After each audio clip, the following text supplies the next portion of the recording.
Well, it wouldn't be isolation if I didn't post a pattern review of some pajamas, right? A true sign of the times. If you're like me, you've been wearing knit fabrics nonstop and only changing out of your nighttime pajamas for your daytime pajamas.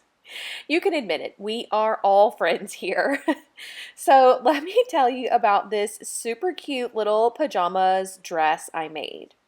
I actually hacked a top pattern to make this dress. The pattern is Simplicity 8016. It's described as an easy to wear top pattern for misses that can be high-low in knit or stretch lace with or without half sleeves.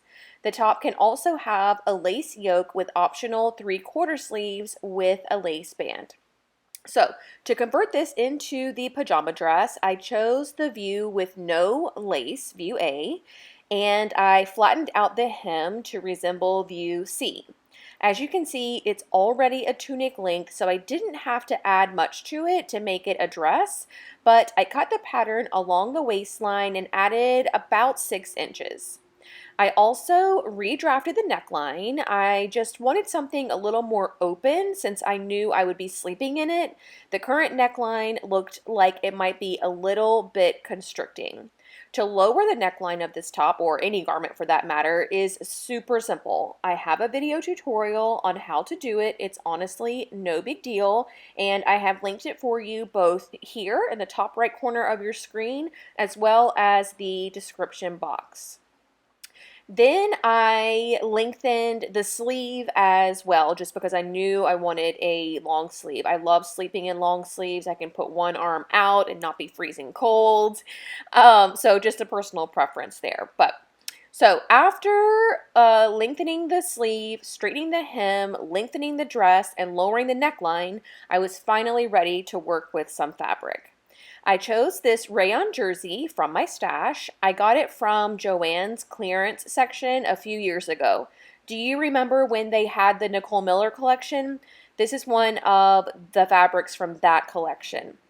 I love the colors and the print is so cool. So when I was laying out the fabric, I wanted to make sure I placed the floral parts strategically.